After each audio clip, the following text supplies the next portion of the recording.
Hello, everyone. Hello, everybody, and welcome to another fun-filled show, a full action-packed show of simple English listening, giving you podcasts listening in simplified, intermediate level English, listening practice of high interest topics. Today, we have a special treat for you. We will speak to a friend of mine I've known since the very beginning, since the very start of my teaching career. When I first moved to Korea about 10 or 11 years ago, my first job teaching English was in South Korea. So this is my friend Dave Slapak.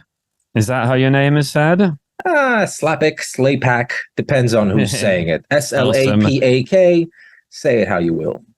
And all of the details will be below this video on the YouTube, on Spotify, all of his contact details in case you might be interested in his course, yeah, and in his services as an English teacher, a very effective English teacher who's been teaching some people for very long periods of time and had amazing results, such as this Turkish man who you will talk about and we'll learn about later in the podcast. Mm-hmm.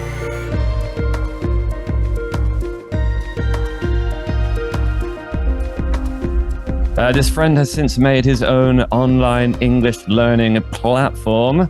Ooh, and he teaches students around the world from his lovely home in Miami, Florida. That's where you live now, Dave, isn't it? That's right. I live in sunny Miami, just north of Miami, Hollywood, Florida. Ooh, but not the Hollywood with the red carpets and Val Kilmer. Well, we've got red carpets, but they're not as nice. Okay, fair. Yeah. And well, the classic question is, for some reason they say when you're talking different time zones, people say, well, what's the time over there? What's the time over there, Dave? Well, right now it is 9 a.m. and I believe you're in Vietnam, so you're 11 hours ahead of me. That's right. And to be fair, like I've never understood why people ask that question. What's the time over there? I see it all the time on these Facebook groups, especially when I'm promoting the podcast. I go on lots of Facebook groups and they're just like, what's the time where you are? I mean, just type it in on Google, right? Like, what's the time in Tehran, Istanbul, or whatever? You don't need to be continuously asking people what the time is. And then they respond like 2 hours later with a time, which was like 2 hours previous, which isn't now. Yes. It will be 6 o'clock, 6 hours from now, yesterday. Yeah. So have you seen people like online, like across different communities around the world, especially on the English learning Facebook groups, like their favorite questions are, what's the time? And just, how are you today? And interestingly enough, like, what's your religion? It's a very popular one. Yeah. Quite personal. Yeah. Okay. Wow. So, as you can hear, on my throat, I've got this lovely spray right here. Yeah. What is it? Mint honey. Mint honey. Mint honey, indeed. So I spray it like so. Every couple of hours, you might notice my voice isn't the best today. Of course, not at all. You sound great. You sound lovely. Thank you. I think it's like, of course, I've been going out on Friday. Like I'm back in Hanoi. My listeners know that I used to live in Hanoi, and I'm back. So I've been going out to like staff nights, karaoke, everything. But the main thing is that like my voice doesn't heal as easily because we have to teach with masks on, like teaching with a mask. Sure. And so I find like I overly compensate with the volume of my voice to try and get that clarity and in how I speak with second language English learners. Mm-hmm. And so it doesn't really have a chance to heal. So I think I'm going to risk it for a biscuit next lesson and do what the principal has told us not to do, which is basically, pull my mask down so it's under my chin. Yeah. And teach that way. Yeah. Well, how it is, like I enjoy like a rock and roll and singing and, like a podcasting, obviously, as we're doing now. So it's obviously not ideal if I can't speak. No, you sound perfect. You sound just like I remember you. Oh, awesome, awesome. So today, guys, first we'll chat about learning English, and we'll chat about how our past experiences, both a bit in life back in the day, and our experiences being a teacher, teaching people like you, and then Dave will tell you all about his new online English learning program, which is very exciting. So this is your new baby, right? To give like a quick introduction to it. Yeah. So let's put it this way. Um, our past experiences, we when we started teaching English, we started together, and that's just a Mm, coincidence, right? I mean, my first teaching experience was also in South Korea, in 2012. mm, And yeah. we met each other back then, and I guess through friends of friends, Well, and we dig this, yeah. So I, the way when I first heard of you, and I think it was you, right? Correct me if I'm wrong. So when I heard of you, I was told of a man who, like, while our friends were at a bar in Korea, like having fun and socializing with all their new friends, like young 20-year-olds. There's a man who, no, tell me if this is true or not. If it was you, maybe it wasn't even you. A man who took off his shoe and put it on the table. Maybe you don't know. Like, was this you? Because for some reason, our mutual friend Liesel, before we got to know you well in any way, she was like, yeah, and he took his shoe off and put it on the table, and I think that is absolutely hilarious. Whoever it was, what, might this I'll have tell been you you, or this. just something you don't remember? I'll tell you this much. That sounds like something I might have done at that time. If it was me, I would like to take full credit for it. If anyone else is out there is listening and they can corroborate this, if it Mm, was me, please let me know and I will take full credit. If it wasn't me, let's just pretend mm. that it was. Let's just say that it was me. Yeah. So, like, I mean, this is a real boat shaker, as in, I don't know, feel like a free thinker, an artiste, someone who forges his own path, tests the water in this kind of way. Yeah. As you know, as we all know, Korea and Japan are very kind of cultures that are somewhat afraid of shoes. You have to leave them outside, you know. Afraid But of shoes. I like that. but maybe it wasn't you at the same time. It could have not been Well, I me. just think that, yeah. But someone took their shoe off and put it, and yeah, I don't know, I did make me tell laugh. That's fine.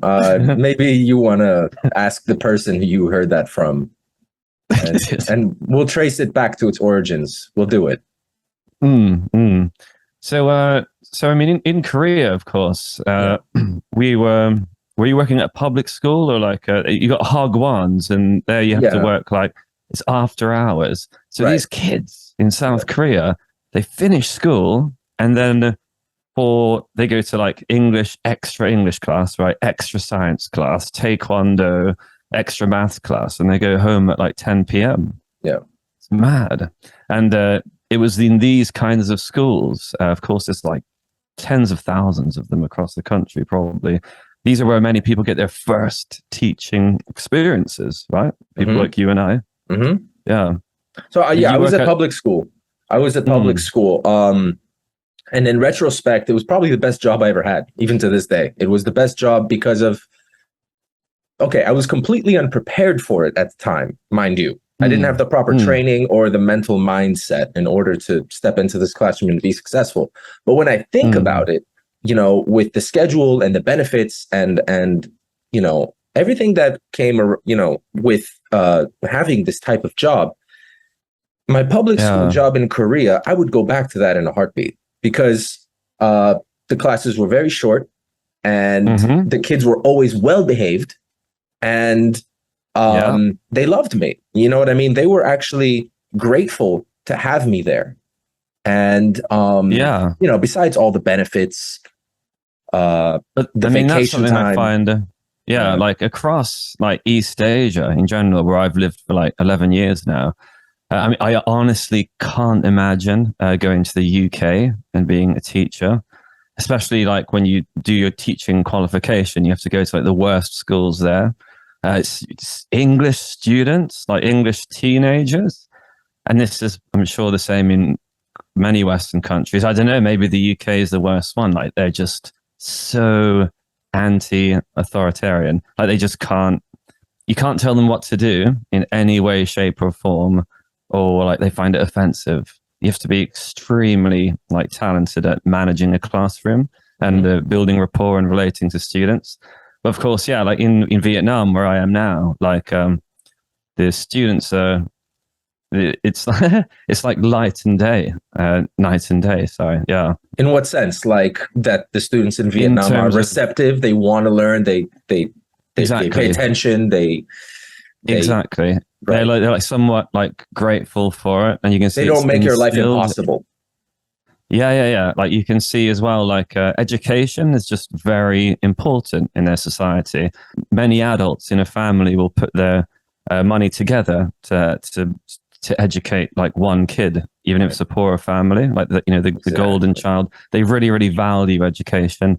So I think like the children and the teenagers, that I teach, they're aware of this. Whereas I don't know, in the UK, well, they take it for granted, and it's is kind of less respected, I guess, Yeah, I would say the same thing is true here in the United States, even though this is a huge country and my only experiences teaching are here in Yeah. Miami, South Florida. So, but I've taught at a wide variety of in a wide variety of contexts here in South Miami. I've taught at the high school after school program, teaching very mixed level and mixed age classes. I've taught at the college, teaching Saturday morning classes, once a week to to people. I've taught at language schools, like just in its purest sense of the word, like language school, like full on language school. I've taught online. I've taught private classes, which is what I do now mostly. But to be honest, teaching English is much more difficult to do as a way to sustain myself, as a way to make money consistently. In Miami. It's much more difficult to do. I had to kind of branch out and start teaching different topics. I have a full-time job now. Yeah. But because of that, it's pushed you to make this online platform, this business, like had you stayed in a comfortable job in Asia, of course, if you're a teacher out there and don't like your job in the West, such good opportunities in Asia in terms of like making a good income. But had you, not gone, for sure, back to Miami, like it's pushed you to make these necessary changes, right? It was a journey. It was a journey for sure, because, I started off in Korea with you and I was only there for a year. And then I went to Turkey. I lived in Istanbul for 4.5 years. So I definitely had much more of a, home type of, I felt much more at home there, and I had friends and very, very, very, very close relationships. And then I came back to Miami and I was teaching part-time at language schools, kind of piecing together, my living. And then at the start of the pandemic, basically all my classes disappeared, and I was left without an income. And I said, I know enough about teaching, and I'm a good enough teacher to be able to, take control of it. And that's when I decided to create the platform. That's when I decided to create Dave's English School, which I'll tell you about a little bit later. So basically all these experiences gave you the confidence you're fully confident in your knowledge now of like language acquisition to offer this course. So so Istanbul is a mighty and epic place. I was there for 2 weeks. You visited me. You visited me when I was there. Yeah. That's right. I was there for a day. Yeah. A wild 12 hours. Yeah, you came to the apartment for a little bit. And I think just and then we went out. And we walked around for a bit. We got a kebab, obviously, cliche. I think we went to a cafe or a bar and got some drinks, right? And you just showed me like a cute little place there. Yeah, it's but going there for 2 weeks, it's I mean, how When was that? visit When was the 2 week? visiting there. When was the So two it week was visit? soon after I last spoke with you, Oh, about 6 months ago. Remember I talked to you about traveling around Turkey. Remember that's I was in right. Cyprus at the time. That's Yeah, right. and I tried to get your advice. So I ended up going to just Istanbul for 2 weeks and flying to Cambodia.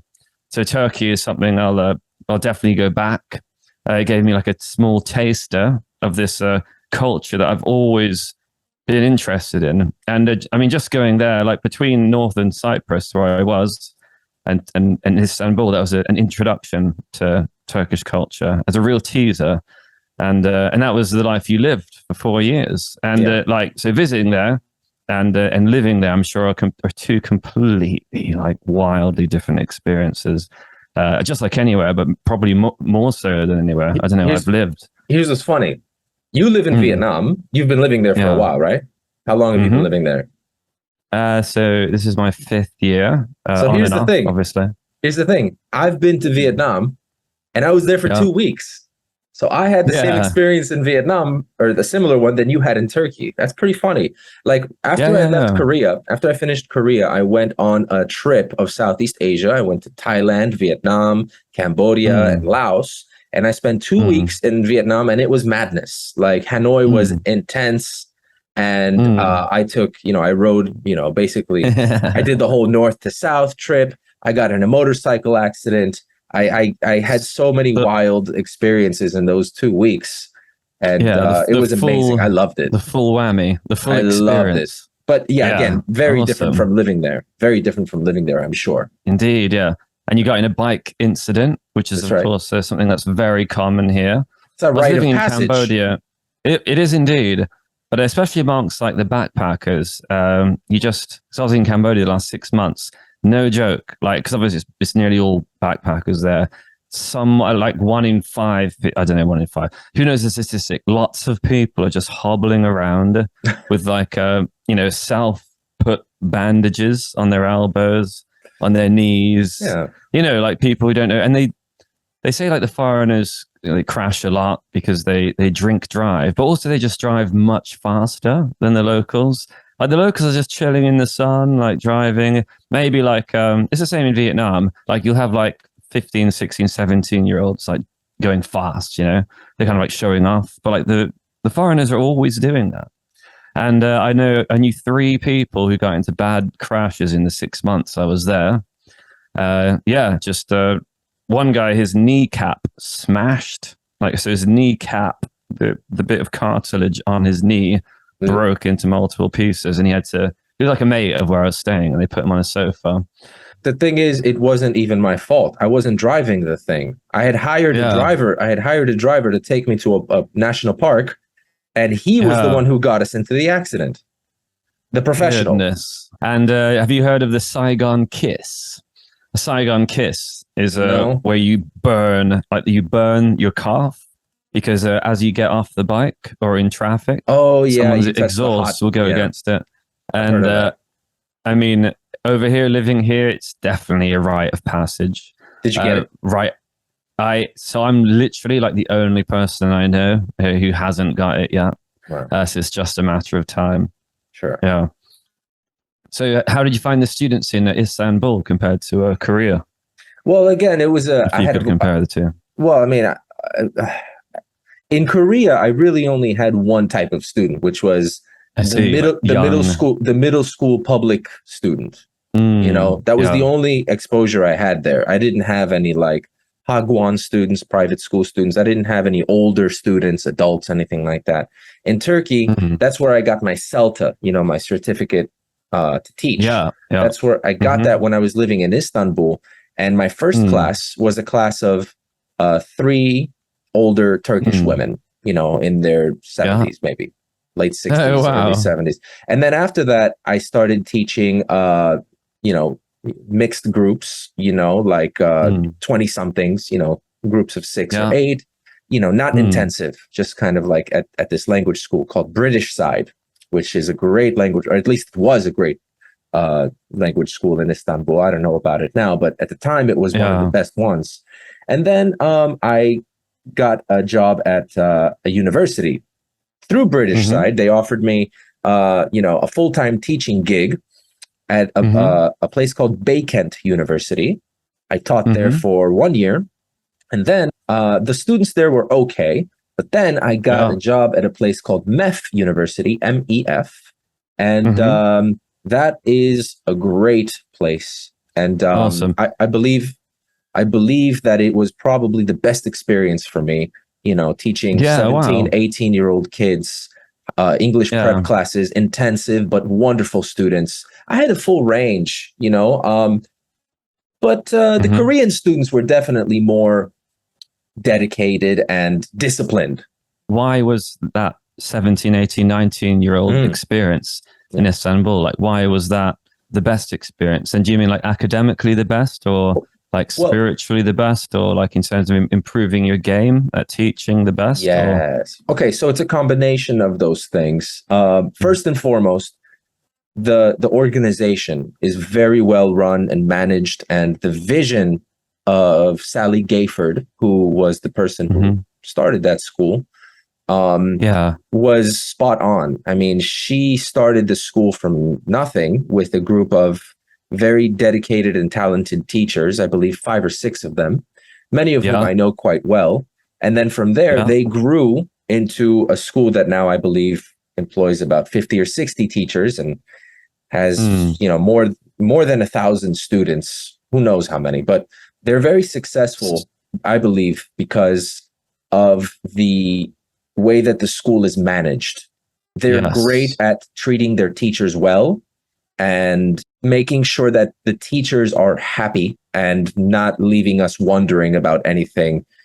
Everything was very clear to us. Everything had to be a certain way, and the expectations were made very clear. I was very happy working with that group of people. Yeah.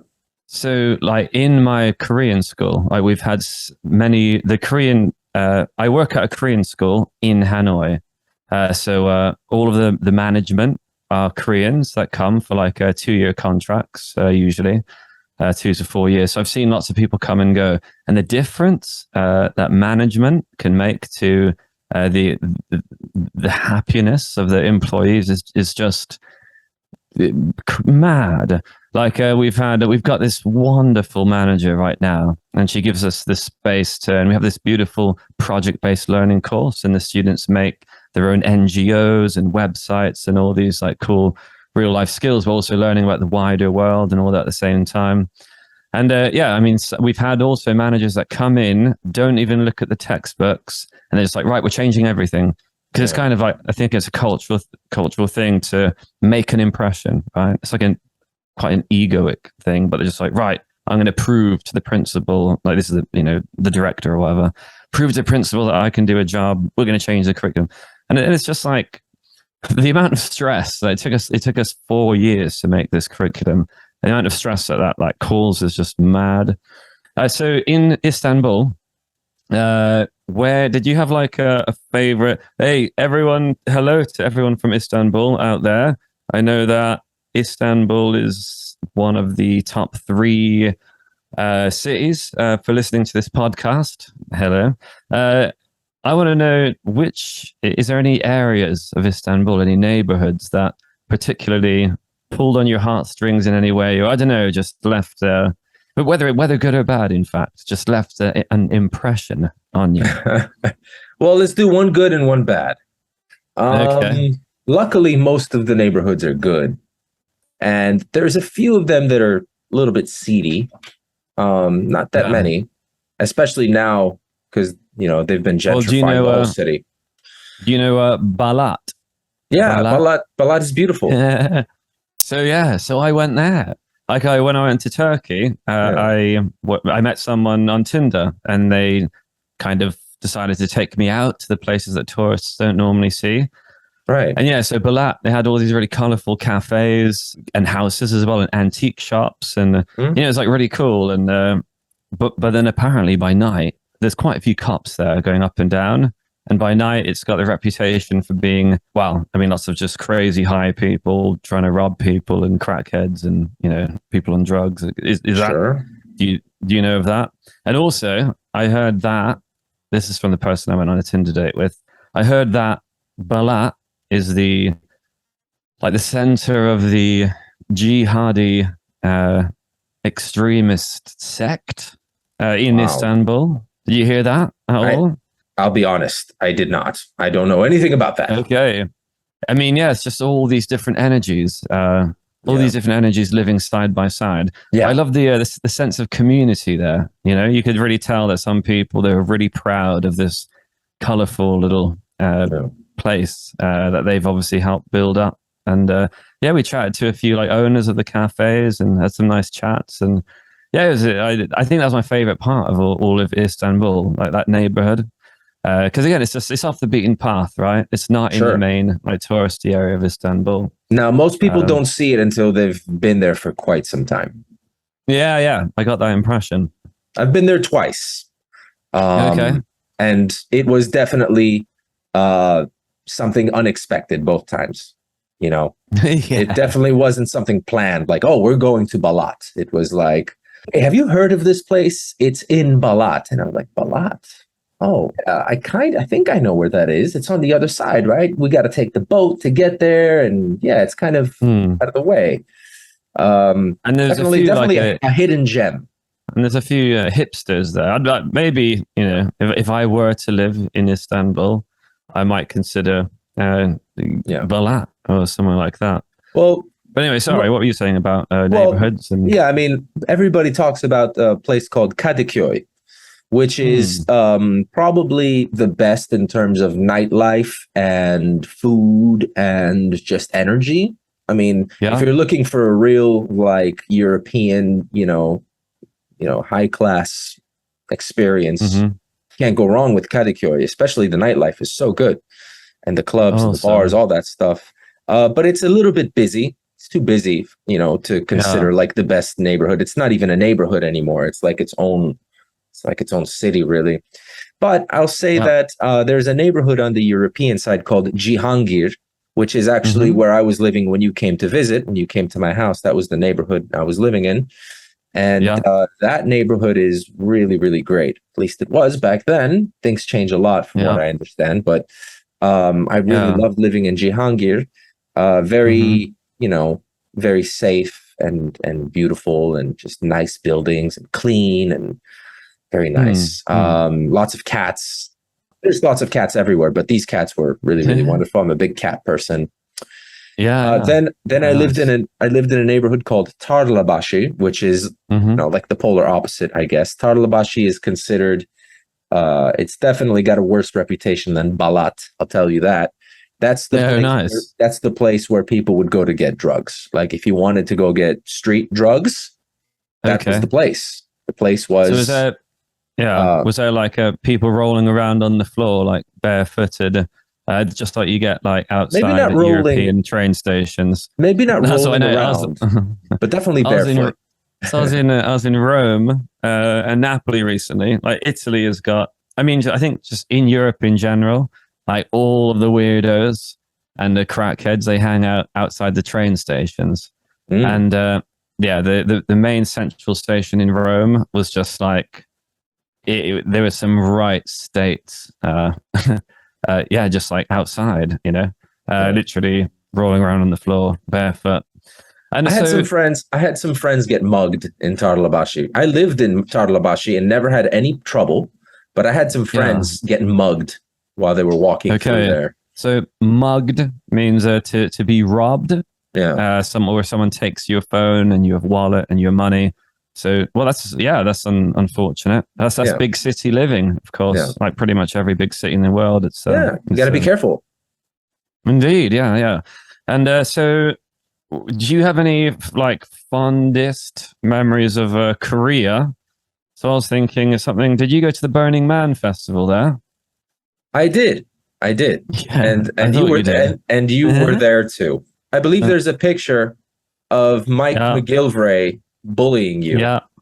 There Uh is. He's sitting on me, that's right. and He's sitting on you. We're talking about a giant man here, folks. a giant. Giant man sitting He on had Tristan's chest. nine. No, he had 8 McDonald's breakfasts in a row, and a hot dog whilst he was waiting to be served. He But this he guy, he picked gone. up he picked me up Uh-huh. with one arm and picked up my ex-girlfriend with the other arm Yeah. at the same time. He's a giant savage. But he's like a brown belt in Brazilian Jiu-Jitsu now, and he's like really proud. He's got 3 gyms in China. Yeah. So back then, obviously, he was a bit. He just loved to party, like being like having a laugh, being like the clown in like the the kind of metaphor sense of the word. Yeah. And but I mean, he's super switched on. He knows how to have fun. Me and him have kept in contact. Like ever since then. And like he chose to keep in contact with me, like once every few months. Like we'll have a phone call. He's invited me to his wedding in Bali. But yeah, I just remember he was going around just picking up people, sitting on them. But that was quite epic. So Burning Man Festival is in America normally, and they had a smaller version in Korea. So in America, it's in a big desert in Nevada. And is it Nevada or Arizona or New Mexico or something like that? It's Nevada. And and it's kind of one major part of it is they build. This is all music, and people are covered in paints and glitter, like making their eyes sparkle, and feathers and all of this. And they build a big man, a big wooden effigy man, and people, they write notes, their regrets and the things they wish they could change about their life. And I don't know, or things they were sad over, things that they wanted to be free of. So you just write it on a note, and you'd stick it on this like 20-meter high burning man. Were you there for that bit, Dave? I no, I was not. You're just in the forest somewhere. Well, lost. I actually didn't take part in this ritual you're talking about. I didn't do that. Okay, yeah. I just wanted to see the thing burn. Yeah, from a night perched like upon a branch, like in the forest surrounding the beach. It was at that beautiful beach as well. It was beautiful. I don't remember. Do you remember the name of that beach? I don't remember the name of that beach. Well, it was just like in the middle of nowhere, right? They went to a place that was very, very spacious. But anyway, so I don't even think I wrote anything on a note, but they burned it down. They burned down this massive thing. And and I was just walking around, and so I just burst into tears, and everyone was like holding hands, and it was like a super hyper emotionally charged moment. Again, like I'm not sure I even wrote anything, but I was just getting carried away with the atmosphere and the magic and the stars looking down at us. I think that was definitely like my most fondest memory of Korea, definitely top 5 for me. Yeah. Yeah. Go on. May I tell a story? Please, yeah. So maybe you remember, maybe you don't. So I remember one time we were at, it was in Busan. It was either KNU or PNU, but it was loads of people walking around. And then there were 2 nightclubs that were across from each other. One of them is called Blue Monkey, I think. Yeah. What was the other one across from me? What was the one across from it? Do you remember? This was near like the Family Mart, right? Yeah. 7-Eleven, and opposite that. Yeah. And like one of Carly's friends was just like kind of just they were in complete states, but and we had to like run away from them or something, and we went, go on, continue your story. Right. So this night, on this particular night, I believe it was the nightclub that we were at, which I believe was Blue Monkey. They had they were having their first yearly like cross-dressing party. It was like kind of like gay pride that they were celebrating. And there were loads of men coming in dressed as women, and women coming in dressed as dudes or whatever. So everyone was in dressed as the opposite. Do you remember that? Do you remember that? I remember like I picked up like a $2 dress from like like a market. Yeah. And just so wait. So let me, with like massive earrings in my head. Yeah. So that was a good night. Well, we weren't, we didn't go to that party together, but you were definitely there. And I was there with a group of people, and you were there with your own people, I guess. And our nights went in separate directions. And I ended up I ended up going off and hanging out with this one group of people, and it was out till, we were out till very late. Sun came up, obviously, what are you going to do? Go to sleep? No way. So we were Well, this out is just Korea. partying. And yeah. We In were, Korea, like this is just what happens every Friday night. Yeah, go on. we were just partying, and then, as the sun was rising, we kind of started to tone it down a little bit. Like, I wasn't going to keep drinking throughout the day. Like, I figured, like, okay, it's time for some breakfast. Let's drink some juice. Let's go to the beach and like hang out before the crowds get there. So I show up to the beach with this group of people, and who do I see on the beach but Mr. Tristan Palumbo hanging out with a group of Nigerians, just sitting on the beach. That was classic. Just sitting on the beach, just being friendly. I fell in love with one of them as well, and we're frolicking like in the waves. I've kept in contact with her even to this day. That was a classic time. Yeah, and I think I remember like a classic picture. Oh yeah, of, which I took. Me, I think, and me wearing a bra with a cigarette falling out of your mouth. It's one of the best pictures ever, and I took it. Yeah, it definitely is. Like I've sent that to like a few friends. Like, and your hair, your hair in that picture was fantastic. You look like Billy Idol.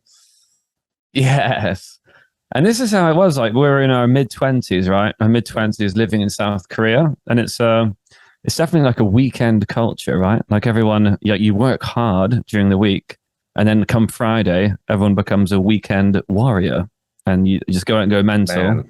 And then Sunday you recover, and then Monday, you do it all again, and that's the cycle. I love it. I want to do it again, but I'm not sure that I would have the energy to. No, that's the thing. Like I definitely can't. It's your body changes, but I'm very, very glad that we did when we could, because it's classic memories, and of course, being in these situations, it gives you a kind of street smart, a kind of wisdom, a kind of tolerance to like all kinds of different people. Yep. So the guy we're talking about with the brown belts, his own gyms in China, Mike, his nickname was, he was probably there somewhere. Do you remember this? His nickname was Mike Cheese. Absolutely. He would walk around with a block of cheese and just eat it. And he would offer it to people, say, do you want a bite? So in Korea, cheese is very rare. Cheese is seen as more of a Western thing all across East Asia. Cheese. So, indeed, yeah, that's what they call it. So he, like, as a way to not really make friends, but he would always have a big block of cheddar cheese, which is like a dense orangey British cheese, but it's quite a strong flavor. And if you as a kind of way for him to show he respects someone or admires someone, or just like, you're my friend now, he would just grab his big old bare paws, probably covered in sweat and grime, and just pull off a bit of cheese and just give it to you, and then you'd have to like eat it in front of him, and then he'd kind of nod his head like like in respect kind of thing. Like he just nod his head at you, like whilst you're eating the cheese in front of him. Right. And it's like, you're one of us now. I'm pretty sure at that point you didn't really have a choice. I think you'd have to eat the cheese or he'd cave your head in.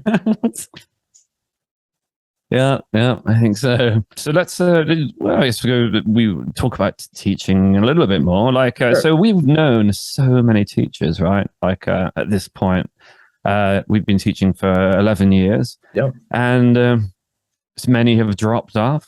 They found, other careers, and or they've gone in different directions in their life. So, what keeps you still teaching? Like, what's your motivation in this profession? That's a great question. I'm glad you asked that. I would have to say that the main reason is. The money. No, I'm just kidding. There's no teacher will ever say that. But the main reason is unless you live in China. Continue. The every once in a while, you come across a student who reminds you that uh, it's a good idea to do something well. I always feel like Mm, no matter what you do, no matter what job you do, mm, you should do it well. You should do it to the best of your ability. Now, often people won't mm, appreciate that. Like you'll do something to the best of your ability, and other people won't give you the credit you deserve or appreciation. But every once in a while, in teaching, I come across a student who is very motivated to learn and has the right mindset. And when this happens, usually what happens is I create a very strong bond with that student. I'll give you an example. mm. So when Yeah. I first started Dave's English School at the start of the pandemic, I didn't have a Mm, lot of the materials planned out. I didn't have that clientele, but I mm, received uh, through word of mouth a group of mm, students, mhm, three students who live in North Carolina, that's not close to Miami, but because of online learning, it was possible. So we would have online classes, and it was three students, and of those three mm, students, only one of them really, decided to see it through, and this person, this man, he started out at basically, like, I want to say starter level, like not even elementary, but like beginner, like he knew a few words, but he really couldn't put together any, concrete ideas in English. And he stuck with it. And we've been studying now together for about 2 years. It's been about 2 years since he started with me. And he's at an intermediate level now. Now we're not talking about a young person who can absorb the language quickly and efficiently. We're talking about a man in his 30s who has never learned another language before. He's very busy. He works 40, 50 hours a week. He has a family. Like, he doesn't have the time, so to speak, to take an intensive course the way kids would. He has so many other things on his plate, but he's so dedicated, and he was able to absorb, I want to say, like 85 to 90% of the classes that I would give to him, all the grammar, all the vocabulary. He was able to absorb everything very, very well. And he went from zero to intermediate in just under 2 years, which for a person in that situation is very impressive. And I'm extremely proud of him. And we're friends now because we were able to develop this very, very strong bond. I've never met the man face to face. It's just something we do, like you and I are doing now, Zoom mm. classes. Well, And yeah, you made such a difference to his life. Like, it's quite literally like you're his sensei in some way, absolutely. I do feel as in that way. because of course karate and or the guru to like the meditator, because these are like profound and deep changes. And if he learned like to that degree, Yeah. I mean, well, by the sounds of it, you truly changed someone's life. Yeah. And I And wish that's inspiring. Go I on. had that Yeah. experience. I really wish I had that experience more often with students, but unfortunately, most of the time you get people who are only half interested, or they lose sight of what's important to them. They don't stick with it. They're not as dedicated. But I would say, just going back to your question, like, the best thing is the connections that you form with the students. And not all the time, but every once in a while you get someone really memorable, and that person becomes part of your life. And Mm, he's a good friend now, and when we yeah. have classes, we chat, like we're chatting right now, you and I. We just talk about stuff in English, and Yeah. he can do it now because he dedicated himself. And I just think it's something very human. It's something that I deeply admire, to see dedication, like true dedication like that. It's always impressive and inspiring. I mean, having been through so many different interests and pursuits and hobbies as I have, such as, well, I mean, this podcast, like playing guitar, like, I mean, so many different things, but never really like sticking like all the time to any one. Do you know what I mean? Like, it's like true dedication, Yeah. just like our friend Mike Cheese achieving his brown belt after like 20 Yeah. years doing Brazilian Jiu Jitsu or whatever. Yeah, it's just something that gives me goosebumps. Yeah. I mean, you have like in Japan, for example, like I kind of find that part of the culture is like they'll really do something like with all of their heart, you know, Mhm. and kind of like make a whole lifestyle around it. Yeah. And also like teaching is it's like it's unlimited. There's no ceiling, like there's no top to it. It's only limited by the creativity of the teacher. You know, like some jobs, you can only if like there's a conveyor belt and you're working at maybe like I don't know, like a gloves factory or any kind. I don't know exactly. But you're just basically doing a kind of a robotic function. I mean, not every factory. I'm sure. I'm not. This is nothing against people who work at factories. Well done and all that of any job.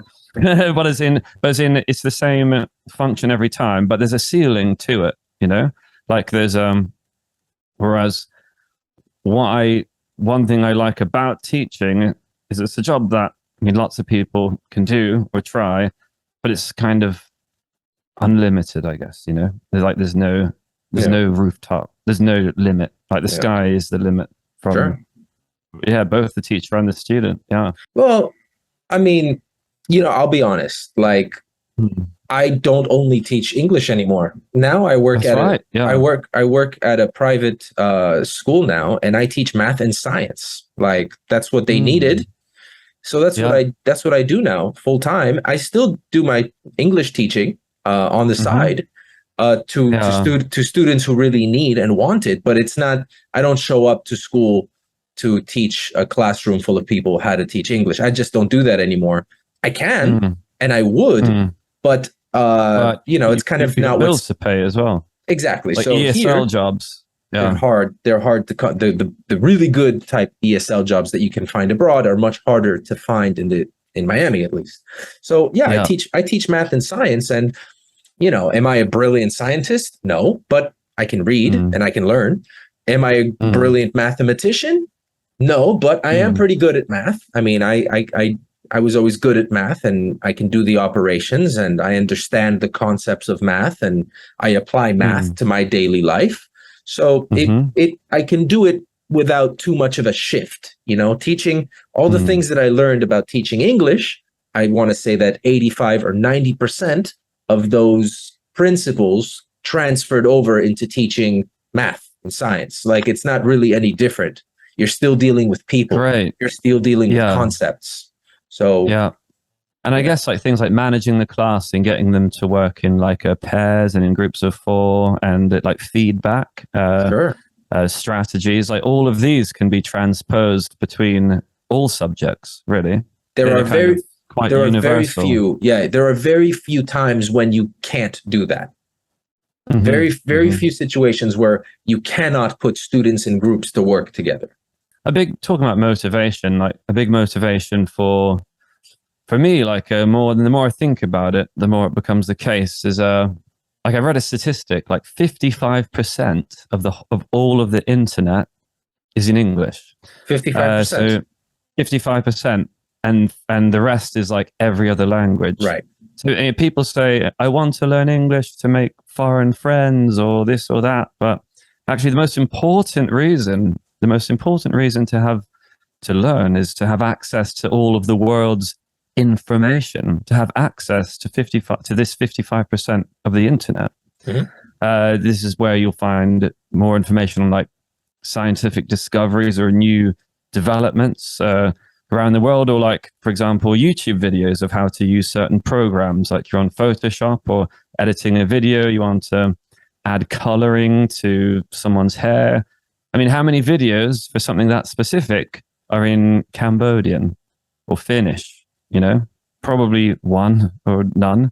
Like there's a very small pool. There's a smaller population that speak these languages, so a smaller pool of knowledge which is out on the internet. But of course, if you understand English, then you have access to basically the ideas that are right on the frontier of human understanding. And that for me is, and as someone who uses the internet all the time to get information, as I am, that is like, if I were an English language learner, that would be the most important reason to learn English. I find that I agree with you. I mean, I cannot speak to the motivations of others, but I can speak to my own experiences about learning a foreign language and what is the most important reason to do it.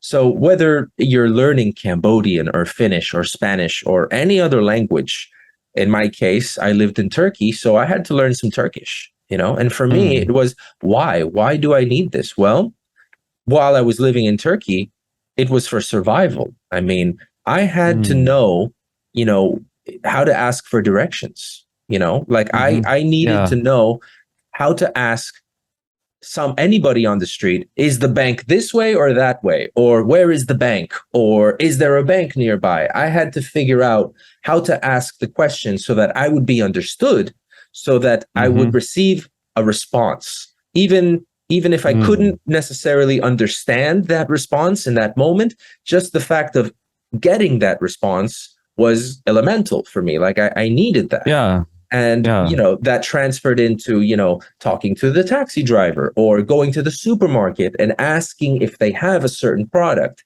And then for me, it was survival. And eventually, you know, I had a Turkish landlord. I rented an apartment. My landlord was Turkish. In the beginning, I had people help me communicate with my landlord because he didn't speak any English. But after a while, you know, I became responsible for that myself. So I had to learn certain terms and phrases about, you know, renting and contracts, just to fulfill the need of negotiating with my landlord. You know, one time the heater broke, so I had to talk to him about whose responsibility it was to fix it, and when the repairman was going to come, and the procedure for all those things. So I had to prepare for that. I actually had to take the role of the student to prepare for that conversation, and I was successful. But if I hadn't prepared for it, things would have been very confusing. So I think that the most important thing in learning a language is learning something that you will use, learning something that will be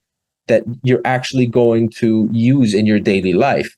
If you're not interested in fashion, why am I going to learn? Why am I going to teach you, or why are you going to learn terms about fashion or the fashion industry when you don't care about it? It has to be something that you connect with on a deep level, So so that that you is can so absorb it. true. So I 100% agree about like the biggest motivator is if you're going to be using it in your day-to-day life.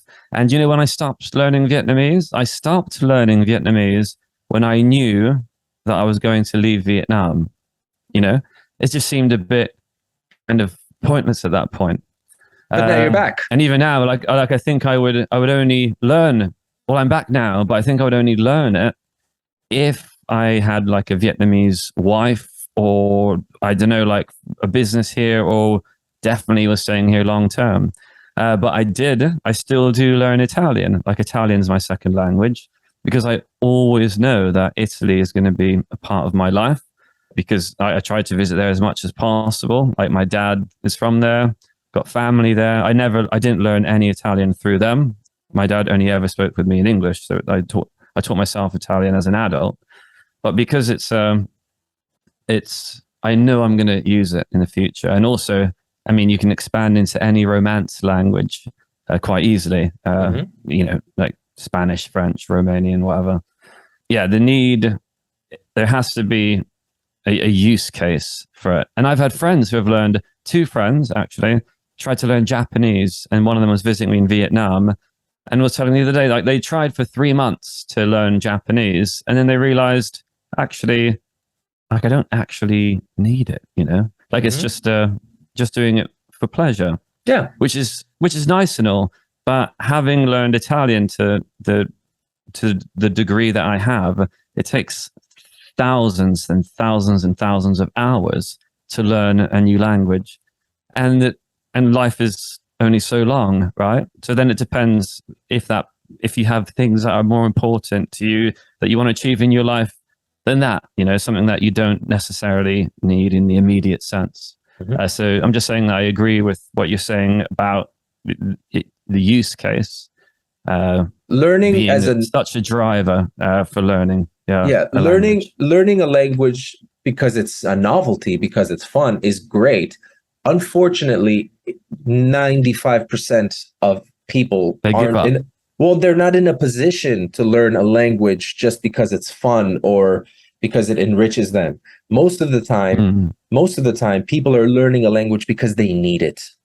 Going back to the mm, case of my student who I've been teaching for 2 years, hmm. his, you know, he speaks English at work. Like he needs to speak the functional English at work. So we work on Yeah. that a lot too. We work on general Mm, English, but he needs to specifically speak at work. He can't just learn, English about, medicine or English about, law or anything like that, just because it's for fun. And he can't just mm, go and learn a different language. He doesn't have the time. He needs to learn what he needs to know. So it's nice for you, for example, to learn Italian. You don't need it. You do hmm. it because you want to. It's a hobby. It's a love. It's a passion of yours. But I think most people don't have that luxury. But also, like, I'm pretty sure that I will end up in Italy, or Yeah. Portugal. And it's interesting. Like, I keep learning it because maybe it's just my subconsciousness, expressing the fact that I want to end up living in the Mediterranean area one Yeah. day. I actually did try to learn Korean on my own last year with Duolingo and all Yeah, this stuff. I was doing okay, and then I lost my motivation after 2 months because I was like, "Why am I doing this?" But yeah, I did pick up a few extra words through this, but yeah. I totally gave up. Mhm. So, Dave, Slapack, Slate right? pack, I guess, is most easiest for people to say. Okay, so Dave, so do you have any guiding principles or like Mhm. guiding philosophies or ideas for a person to learn English fastest or most effectively? Yeah, this is obviously quite a big question, and I Yeah, mean, yeah, and I mean, answer it sure, how you will, and yeah, it's something we can sure. discuss. Because it's quite interesting because teachers you develop because everyone notices like little things at work that doesn't work, and you've obviously taught in lots of different contexts as well, and Yeah, you yourself have been a second language learner, which I think is it's imperative, paramount. These words meaning very important for a teacher to experience learning a second language. You have to know the student's perspective. But anyway, going back to that question, and if you yeah. have any guiding principles or ideas to learn English, Well, I have a yeah. lot. I have a lot of them. I actually Hmm. made it a point to write all of these things down. Like, what are Hmm. the guiding principles? What are the ways to do it?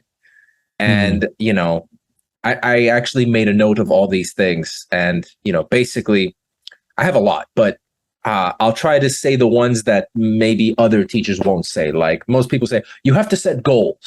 Yeah, it's true, but I'm not going to talk about that because everybody knows that. So let's talk about things that maybe the students are not aware of. So let's do 3 principles that the language learner maybe doesn't really know. Okay, so Hmm. the first thing I'm going to say is write everything down. Like people don't make it a habit to write it. Like students think that they can just hear it and remember it. It's probably not going to work. Okay. That is so important for any kind of learning. So Have I'm a notebook, write it all down. yeah, Just write it down definitely. so that when you don't remember it, because there will be things you don't remember, you have a record of it. Like you Mm. have to have the record on your paper. That is key. Very, very Actually, I important. find it's I get truly frustrated if I Yeah. have students who don't like, especially adult students, right? Like who don't write things down and they're just Hmm. sitting there. And I've Hmm. spent all of this effort like Hmm. creating a lesson, and they're just passively just sitting there, just expecting to. They're just like, oh, Yeah. I don't need to write it down, you know. Right. Ah, it's okay. Like I remember. I remember, teacher. It's Yeah. Yeah. personally it frustrates me, but a Yeah. good point. Yeah. But this is because the student, maybe it's not the student's job to understand how the language is acquired. It's our job to understand how the language is acquired. So your question is very important because a lot of students will say, "Oh, I have a great photographic memory. I don't need to write these things down."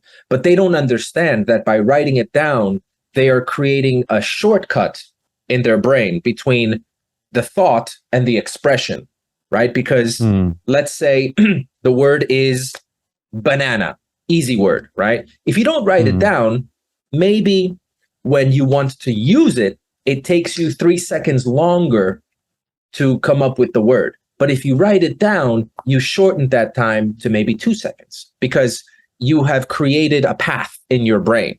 So writing it is actually, you're creating the physical connection between your hand up to your brain and from your brain to your mouth. It all kind of connects and makes things easier, you know? So that's really, really important. Even if you think, I'm talking to all of Tristan Palumbo's students right now, if you think that you don't have to write it down, you probably have to write it down. Like, just do it because it will make things so much easier for you and for your teacher. Everybody wins. And that's a point. Maybe there's something neurological adjective for something regarding the psychology of the brain in the association of writing it down and learning the sound of it, right, and learning the meaning of the word. Like, you know, having that, writing it down, you've made a stronger neurological connection, possibly. Well, it makes sense. Yeah, definitely. So that's my first piece of advice. The second piece of advice, and this one may be obvious, maybe not, but you should have a study buddy.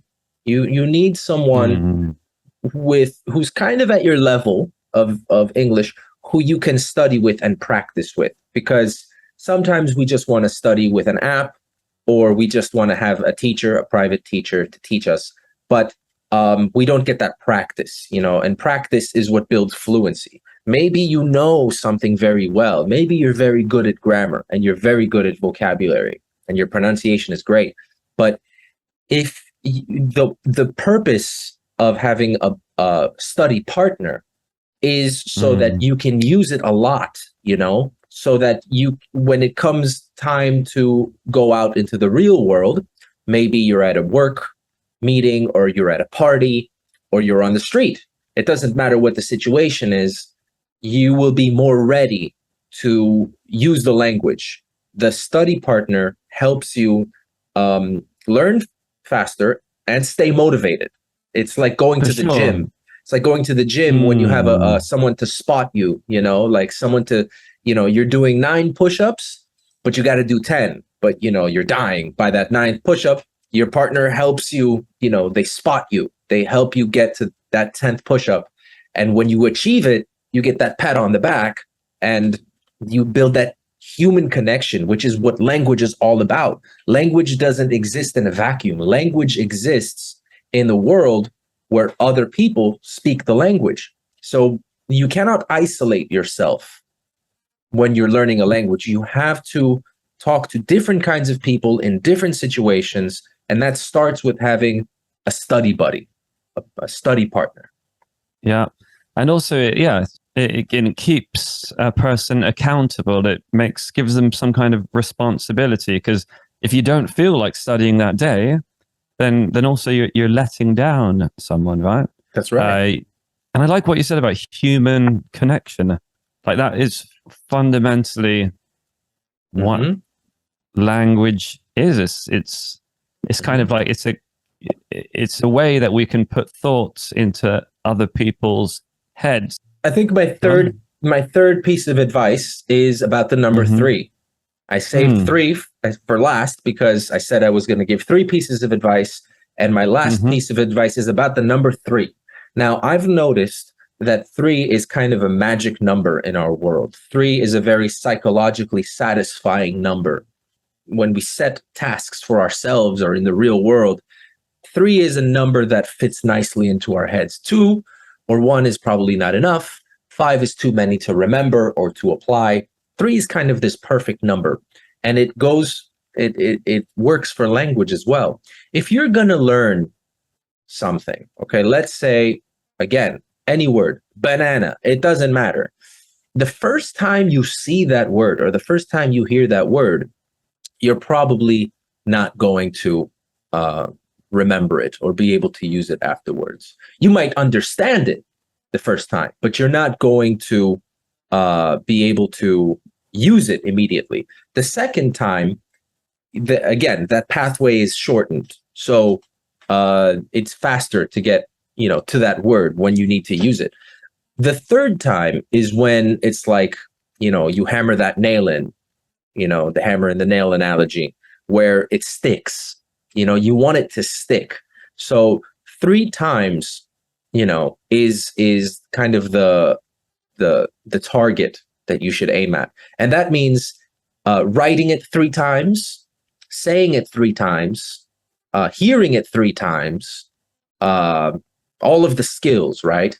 Pronouncing it correctly 3 times, and not 3 times in 3 seconds. It has to kind of be spaced out. So if I teach you the word banana now, in 5 minutes, I'm going to ask you, do you remember this? Or I might show you the picture, to which you have to say, banano? Banani? Okay, you're close because you haven't had that third chance yet. So I correct you, no, banana. And then 10 minutes later, I'll go, what is this? And in theory, you should be able to say banana much more easily than just the first time. So remember the rule of 3, okay? You have to look at something 3 times, at least 3 times, to truly master it. A word. We're talking about a word in this case. Yeah. And that 3 times is an interesting idea. And that can also be transposed, I'm sure, to learning everything, right? Like all things within all different kinds of topics. Awesome. Well, thank you for that advice. And I noticed on those are actionable takeaways. Actionable takeaways is like advice that you can take away and make action. And these are things that you can do tomorrow. So that's actually my favorite kind of advice. So I noticed on Facebook, you were hosting a live English class. Mm-hmm. Is this related to your project? Your online learning platform or business? Yes. I mean, the idea was to do 1 free class per week. And honestly, I haven't been doing it every week because I'm not very good at marketing myself, to be honest. I'm not very good at, you have thousands of followers. I don't know how people do it, really. I did the best I could to develop a good product, but I'm not very good at marketing myself. So I haven't received a lot of interest in this free class. If I get even 3 or 4 people saying, is there a free class happening? I will organize the class and I will do the free class. But Awesome. the last few times that I've tried to do the free class, very few people have come, or it's the same people, like I'm not getting, I want more people to come and take the free class. So if you're hearing this, listeners, you can take down my information and you can write to me and you can tell me that you're interested in taking a free class, and I will make that happen. Absolutely. I want to help you guys. So we'll set up a time and a schedule, and I will put out the necessary information through Facebook and Instagram, and everybody will know when that free class is going to be.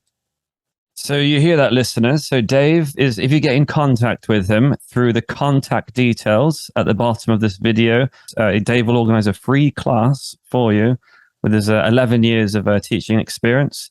And and that's an absolute great deal. I think people will definitely be interested in that. You recently tied the knot, didn't you? That is slang for, I guess, get married, right? Did you meet? Correct. Forgive me if this is too personal. I don't have to include it, but I just want to say congratulations, bro. Congrats. Is it someone you met? It's a Turkish girl, is it? Yes, we met while I was living in Turkey. I met her right as I was finishing my CELTA course, my teaching certificate. I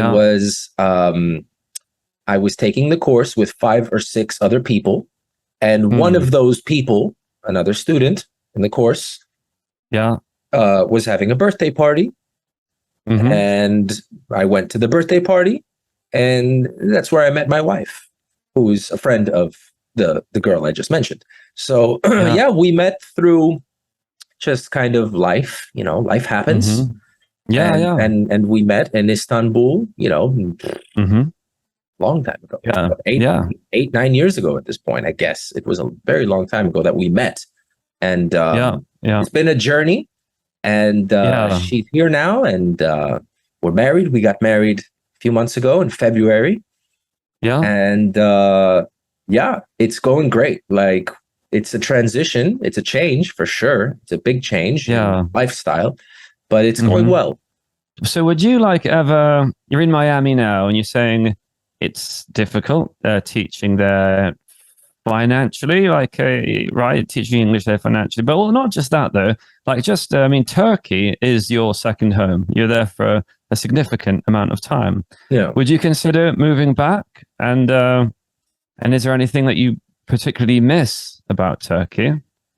My wife has family there, so there would be very Hmm. good reasons to move back there. Hmm. Now, in terms of moving abroad again, Yeah. I never want to pigeonhole myself into saying I would never go here, or I would never want to move from here. I mean, Miami is where I grew up, but I don't want to say, well, this is where I live forever. I never want to do that. I always want to keep that possibility open. Even if I'm 40, 50, 60 years old, I always Hmm. want to live with the mindset of, why not live here? Why not try this? Because, we only live once. The way I see it, we got to make the most of it. You lived in Vietnam, you lived in Japan, you lived in different places. You got to try it. You got to see what it's like. So it's important to you to always stay flexible and to stay open-minded I think that's throughout your I, life. I think Yeah. that's what keeps us young in a way. Yes. Now I've been living in Miami for the last 4.5 years. I haven't left Miami in 4.5 years, and I'm starting to feel Mm. it. Like, I'm starting to feel Mm.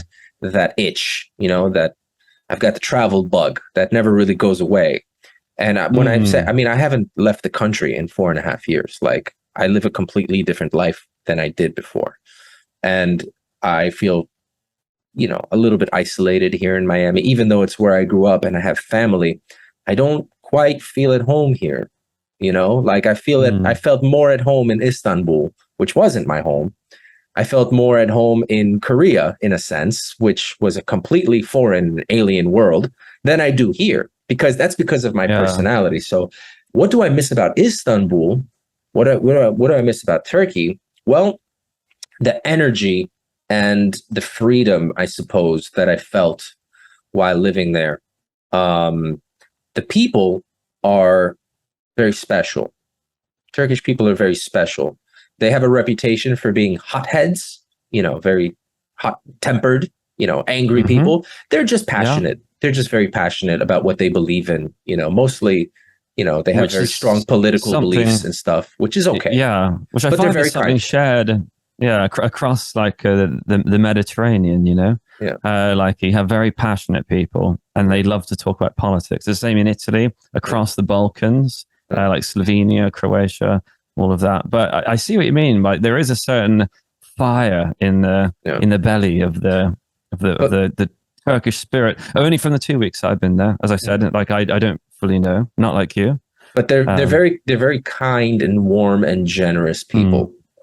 There are exceptions, of course, but most of the people that I interacted with were, very helpful and just generous, with their time, with their affection, with their words, just very generous in general.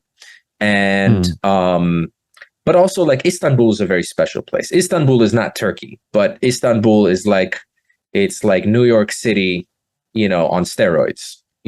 It's like, it's crazy, and it's a city that actually keeps expanding. Like, it keeps expanding outwards. It's like it just grows east and west, and wow. Yeah. it's new city centers are constantly popping up, on the outskirts, because there's so much demand. But Istanbul is one of those places where, it truly never sleeps. Like, you can be out any time of the day or night and just get around and walk around, and it's, I mean, maybe not the safest place in the world. If you stay in like well lit areas, you'll be fine. But there's always energy. There's always people walking around in Istanbul, and it's just got a great energy. Any time of day, there's something to do, something to see. I mean, I used to, there's the Bosphorus, which is this it's this the river. water. Yes, it's a channel basically that divides literally Asia the and European Europe. side and the East, and some people commute, they live on the Asian side and they commute by ferry. They take a boat, in the morning, and they work on the European side. And then in the afternoon, they take that boat back. It's just so great to commute to work by ferry. It's a short little ride. It's a 15-minute ride, but it's such a beautiful little part of the day. And Istanbul is filled with those little moments, those little things that just you can soak in, and it's just a wonderful. And you city. really feel. I mean, it's been one of the most epic cities in the world for, I mean, hundreds and hundreds of years. You have all that like pent up like energy of it's chaos. Constantinople, right? And then it became like the seat of the Ottoman Empire, right, for a bit. So I mean, and you just walk around at any historic part of Istanbul, and it's just steeped in history. And I don't know, like I really definitely felt something there.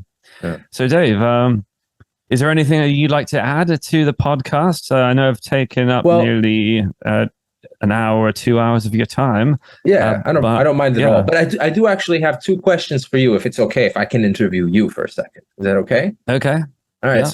So my first question is about Hanoi and crossing the street. How do you do it? How do you cross the street in a city like Hanoi, where there's millions of motorbikes and they don't stop for you, and it's terrifying? Indeed. So it's a very special skill. The bikes will always be there. So you have to slowly walk, but at a steady pace. Steady means a continuous, like not stopping. Don't suddenly accelerate and stop. Don't stop in the middle of the road and then suddenly walk and stop. You just need to walk slowly and continuously, and don't stop until you get to the other side. Because this way, the people on their motorbikes, they'll see you and they'll drive around you because they can see how fast you're going. This is like the bike culture here. It's kind of everyone is subconsciously clocking where everyone else is all the time. It's like they've got like a sixth sense. And yeah, like biking here is mad. Like every day to work, I mean, at least once per day, my motorbike is on the sidewalk. Like the streets are so full of people, I have to drive on the sidewalk. And if you're coming like face to face with someone, the best thing to do is just slow down. They'll see what direction you're going, and then you both kind of nod at each other and go the other way. Because I mean, there'd be so many head-on collisions. Head-on collisions means like face to face. Like there's a special rhythm and awareness that people have here. But anyway, that's how you cross the street. Just slow speed steady. Control your speed. Exactly. Whether you're driving or walking. Yeah, my dad came to visit and he just didn't get it, and I had to hold his hand and kind of and together just like be like, right, just slowly, steadily, don't stop walking, walk slowly, and just keep your eye on who's coming, just in case they don't see you. There's a small chance, there's a very small chance they won't see you, but I mean, this is how they've grown up, like driving in this way, so that they will. That's a good question, and probably quite interesting for those who haven't explored this part of the world. And so what's your second question then? Yeah, my second question to you is something that through social media, I've seen a lot of pictures and videos and stuff that you post, but I never really got to talk to you about this. And I was always very interested in how this came about or your experience with it. And this goes back to the time you were living in Japan. You were in a rock band in Japan. You were playing guitar and singing in a rock band in Japan. Is this right? Those were the days, yeah. Tell me about that. This mad glam rock band. The singer was called Tomo Shaga, And then band name was called the Tomo Shaga Tribute Band. And this guy was like larger than life, just like his loads of makeup. He dressed like Mick Jagger or Freddie Mercury, like a cat suit. He was like an English grammar teacher by day, but he's like a Japanese guy and Japanese grammar teacher by day in a suit, like rock star by night. And he would make like a 5-minute speech about himself before going on stage. And the minute like the drums kicked in and all that, he would just he'd be dry humping like the speakers, just kind of like Beautiful. sexually gyrating at the speakers, jumping on top of them, jumping off the speakers, doing backward rolls across the dance floor. He was like 38 at the time. The guitarist was like an older, like complete alcoholic, like big belly, bald on top with just wispy hair around the sides. And every band practice, he would drink at least like 8 Asahi cans. I mean, he was always drunk every practice. And he smoked like 14 mg tar cigarettes. And he just says, "These are my stairway to heaven." And but anyway, he would transform before the gig. He would disappear. And suddenly, like the bar would be, where is he? Where's Yusuke? Suddenly the bathroom door would open and this guy would walk out in cowboy boots, like long blonde hair, wig, obviously like a long fade hair, cowboy hat, pennants, like gold rings, black nail polish, and like a Gibson Les Paul, like a very cool 1970s rock star guitar, you know, slung around his waist. And then there was like a small Japanese girl like playing. She was like 30, but she kind of looked about 12 with just a massive grin on her face, like drumming. And then there was me just like running on the spot, like on the drums, yeah, and me just like on bass, just running on the spot. That was a hilarious experience. And actually, the reason why I'm in a band now is because of him. Like I had given up music for like 4 or 5 years. I was focusing on like meditation and yoga and other interests. And he, in that band, like I just remembered how much fun it can be.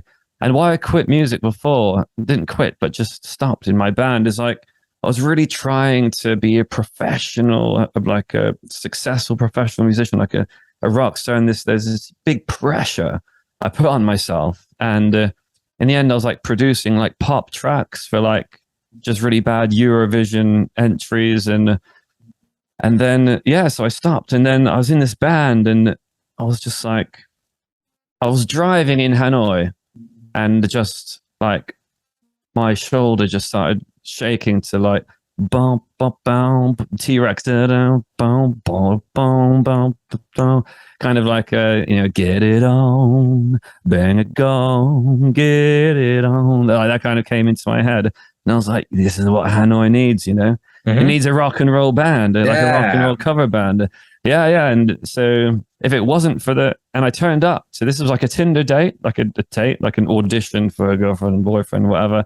All I could talk about was just like, I'm going to make Hanoi's best rock band. And I was just like a madman, you know, like a mad, wild-eyed scientist that had been up till like 4 a.m., like trying to bring Frankenstein to life or whatever.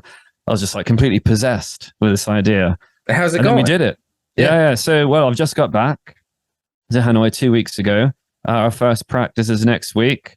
The first song, Judas Priest, like breaking the law, breaking the law, is the first new one we're going to do. We're going to try and remember all the old classics, Queen songs, Rolling Stones, Led Zeppelin, mostly like UK and the USA, you know, classic rock from the 60s and 70s. The point is, anyway, like being in that band in Japan, like Tomo Shaga is the greatest frontman I've ever worked with, because he's so passionate and he absolutely loves and truly believes what he does, which is just a liberator, a freer of people's souls. You know, we go on stage and we come off and people just be like, you guys, this is my band in Japan, you guys were just a party on stage. Like everyone just loved the energy. So yeah, and then so doing music now, with no expectations of stardom, no expectations of, you know, being a rock star, just doing it purely for a laugh, just for fun, just as a way for friends to get up and shake their wide legs and and hips, you know, like yeah, and just have a great laugh. And there's a great music venue here called the Hanoi Rock City. That's like the main music venue. We usually play there. But yeah, that's kind of my recent music exploits and adventures in a nutshell for you. And that's a nice question to ask, actually. Yeah, cheers for that, because it's kind of made me remember, you know, what I value about it and why I've got back into it. Yeah. So can I share now a little bit about my course? I just want to show some slides and then my contact information. 100%. 100%. Yeah. Like this is definitely one reason we're doing this, you know, Right. because I'd love for you to share your course with our listeners. Okay, awesome. Let's go. So let's announce it for those just listening. Dave is sharing his screen. So go to the YouTube video. Yeah. Go to the YouTube video to watch this if you're just listening on your podcast. So try and remember to do that. Okay, cheers. Cheers, Dave. Sorry, continue, please. Yeah. And by the way, I also have videos on my YouTube channel, very short videos that show the process of the language acquisition process. So you can see, and I will provide Tristan with the links. You can see videos of how a class might go, right? So basically, everything that I do for my course is instructions based, meaning I believe that the students should do most of the work. I've done all the hard work in preparing the material, but everything is based in instructions. Okay, so actually, I'm not going to start with this slide. We're going to start with something else. For example, this class here. Okay, so yeah, like for example, this would be like a review of the verb to be in the present or in the past, right? So for example, I always put instructions, okay, on the screen. The instructions tell you what you have to do or not to do. So if you're watching, if you can see this, then you can try to follow along. The instructions are to say 2 positive sentences, and you have to use the correct pronoun, right? So we see the picture of a man, and we see his present job, movie director, and his past job, cameraman. So the job is to say 1 sentence in the present and 1 sentence in the past. So the example, it would be, he is a movie director, right? Because that's the present. So we use is, right? Now in the past, we would say he was a cameraman, right? So this is a practice session for the students. When they come in, this is a review section of the previous class. So they already learned is and was. So now I show you another one, okay? So again, it's a man. So is it he or she? Well, yeah, it's he. So present, fireman. Past, construction worker. So he is a fireman. He was a construction worker. Okay. Here we have a woman. So we have to change it slightly, right? So I like to give students the chance to practice by changing small elements, but continuing the practice. Keep the practice going. Here we have a woman. She is a writer. She was a dancer. Okay, another man. Switch it up. Man, woman, man, woman. Here's another man. Different jobs, different things to practice, different suffixes, right? Because some jobs, for example, end with IAN. Some jobs end with IST. Some jobs end with ER. Some jobs end in a completely different way. Maybe man, MAN, fireman, policeman. So there's all these different suffixes. I try to give the students the chance to practice with the different elements, you know, put them together and make sentences that make sense, right? And here's the communicate section. Again, with instructions, right? There's always going to be instructions when you come to take one of my classes. The instructions are to talk about jobs and answer the questions. The questions are, what is your job now? What was your job in the past? When? And was it a good job? Okay, and an example says, I am a teacher now. In the past, ... And then this is the chance for the student to actually practice on a higher level what we saw before, right? So everything is scaffolded, and that means in steps, right? We start off with something easier, and then we move on to something difficult. Another thing that I like to do in my classes is play games in a sense, or do activities that have proven themselves to be good activities in the classroom, whether they're face-to-face classes or online classes. Some activities are just always good. They always work.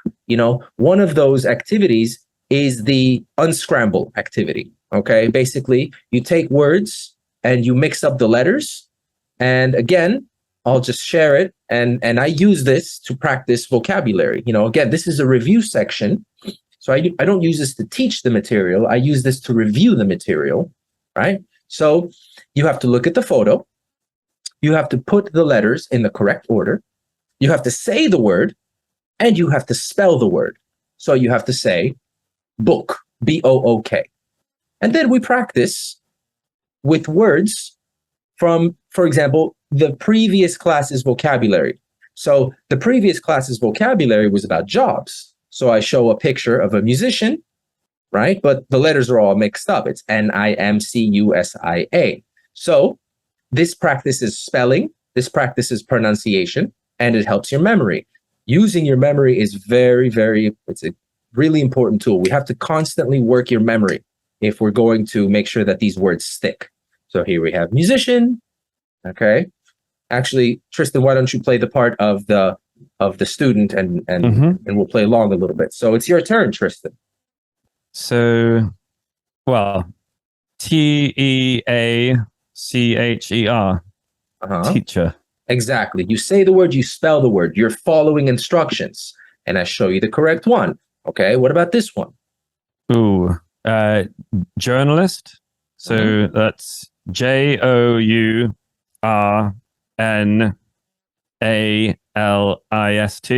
Correct. Very nice. Okay. And we'll do one more. Caro kind of looks like a word, doesn't it? It's like it could be a word. Could be a word. The first bit kind of looks like crafty or something. Right. So she's in a factory or an engineer of some kind. Factory worker. Right. Factory worker. That's it. Very good. Okay. Very good. FACTORYWORKER.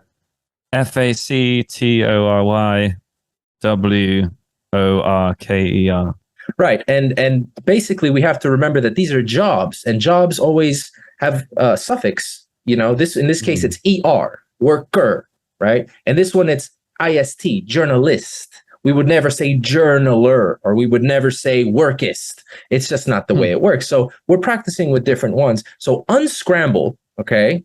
Unscramble is an activity that works so well with so many different things, right?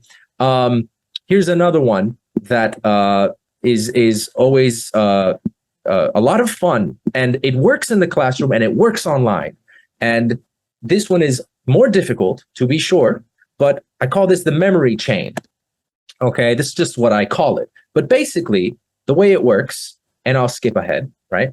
So basically, in this case, the memory chain is where we work together, right, to create a chain, a link of words. So for example, the sentence starter is in the past, okay? And then I was a. So I would say in the past, I was a doctor. Now, the other student has to repeat the sentence and add a word. In the past, I was a doctor and a scientist. So now it's my turn. In the past, I was a doctor, a scientist, and an electrician. Tristan would say, in the past, I was a doctor, a scientist, an electrician, and a singer. And a singer. Right. And we would just keep going like this, round and round and round, whether it's 2 students or 3 students or 4 students, right? Until one of us forgets, or until we've had enough practice, right? So let's do it, right? Here we go. Here's the sentence frame. It says, in the past, Dave was... So, Tristan, you start.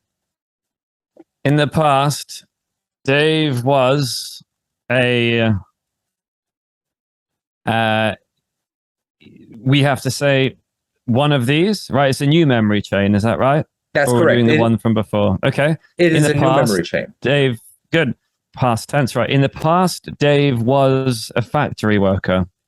In the past, Dave was a factory worker and a fireman. In the past, Dave was a factory worker and a fireman and a journalist. In the past, Dave was a factory worker, a fireman, a journalist, and a scientist. In the past, Dave was a factory worker, a fireman, a journalist, a scientist, and a cleaner. In the past, Dave was a factory worker, a fireman, a journalist, a scientist, a cleaner, and a plumber. In the past, Dave was a fireman. Was a factory worker, a fireman, a journalist, a scientist, a cleaner, and a plumber. No, I think No, you're good. Did I get them all? You got them all, but you have to add "and." Okay. Yeah. Okay. Yeah. That was fun. Yeah, I enjoyed that. You see, so obviously we speak English, so it's much easier for us. For the language learner, this is very, very challenging, but it can be done. It can absolutely be done. And this is good not just for practicing vocabulary, but we're practicing the sentence frame. We're practicing the entire sentence. So we're practicing grammar and vocabulary because we have in the past, and that is, we also have was. So we're practicing a specific grammar structure while practicing vocabulary that we already know. So these activities are visual. They're always visual because this is how I conduct my classes. And I've created materials like this for pretty much every grammar topic that you can think of.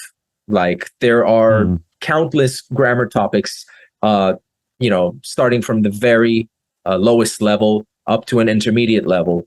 Once we get up to an upper intermediate level, I actually don't have those things prepared at the moment because these slides take forever to create. It's so much work. I mean, each presentation is between 150 and 200 slides. Actually, this one's a bit shorter, but to create one of these takes a long time and a lot of love and attention to detail to give the student the best possible experience. Yeah, great. So you basically introduce language to them, and through enjoyable activities, you get them to remember it, and you practice it through these kinds of activities with you continuously guiding them. The idea is that, these are the things we do in class. And then after class, I make the presentation available to the student so they have access to it so that they can go back in and go through the slides and do it again. Like I said before, you got to do it not just once, twice, 3 times, 4 times. The more you do it, the more it's going to stick. I like to support my students in every way possible.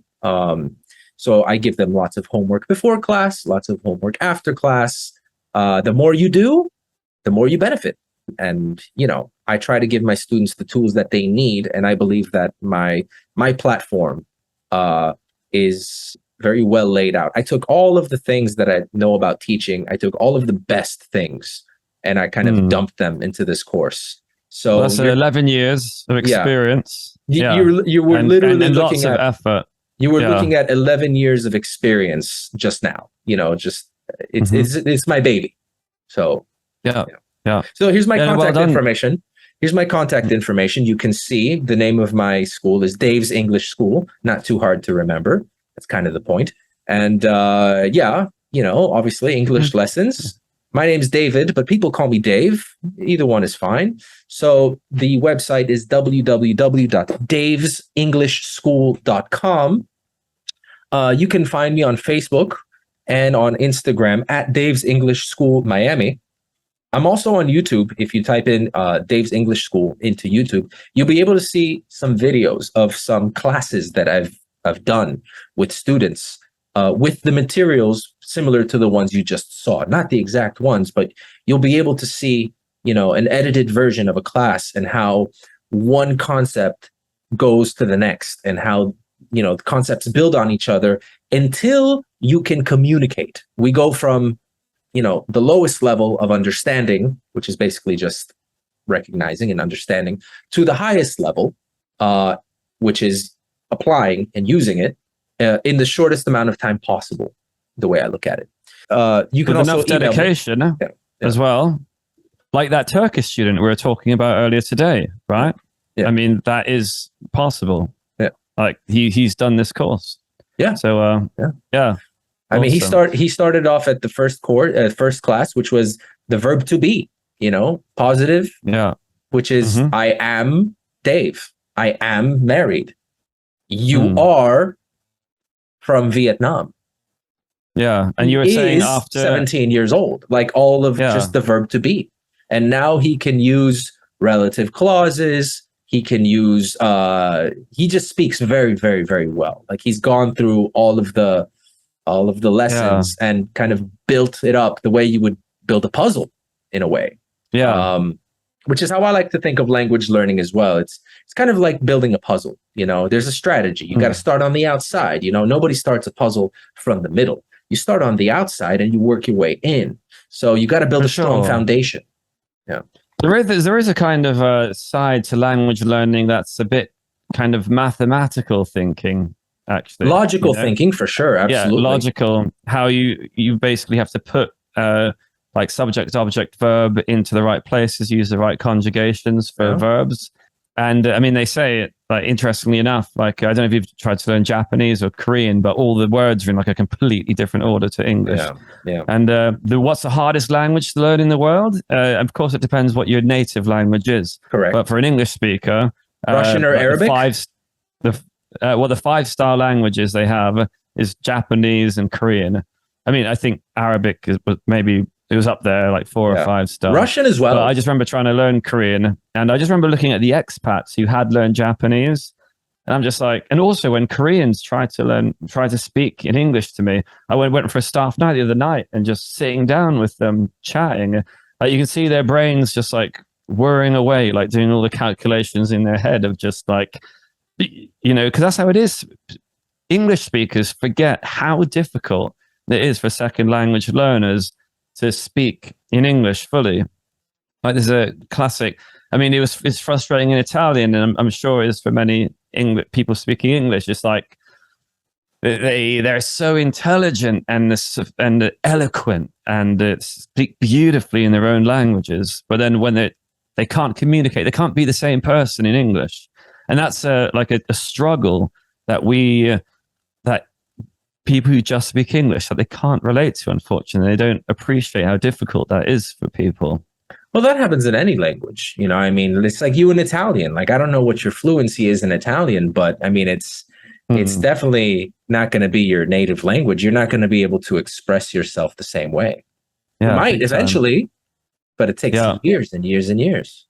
Awesome, Dave. So, I mean, honestly, like, thank you so much. Like, I know we've tried to do this for quite a while, and this style of Zoom conversation is absolutely awesome. I think people are going to really enjoy it, and I mean, I would definitely be up for doing podcasts in the future with you, because I think you're a great guest. Because obviously it's educational and also it's funny and entertaining. It's definitely made me reminisce, remember with a smile on my face, absolutely back in the day. And again, thank you for helping our subscribers, our thousands of regular listeners that we now have. I'm sure they're going to really appreciate it. And if you're interested in this course, please, as I said, all the contact details are in the description. One more time, thank you so much. Well, I want to beautiful day and week. Thanks. I want to thank you too, Tristan. I miss you. It's the truth. Like, I think about you often, and all the crazy times that we've had, and I feel like our lives are kind of parallel to each other in a way. Like, we started off in the same place. Our paths are kind of weave in and out of each other's. Yeah. And we're still doing it. Like who knew? Like 11 years ago, we're still teaching English. We've developed like online platforms for people to learn. We've been in and out of different schools of various contexts. Yeah. So it's good to see you doing well, and your hair is looking amazing now. We both got long hair. Yeah, I see it. Wasn't like that before. We had nerdy kind of safe like teacher haircuts before we had the that's done. I'm done. Now we're older. We're keeping it real. Real people. Yeah. Awesome. Thanks, Tristan. I really had fun, and can't wait to see you and to talk to you again. Had a great time. For sure, bro. And cool.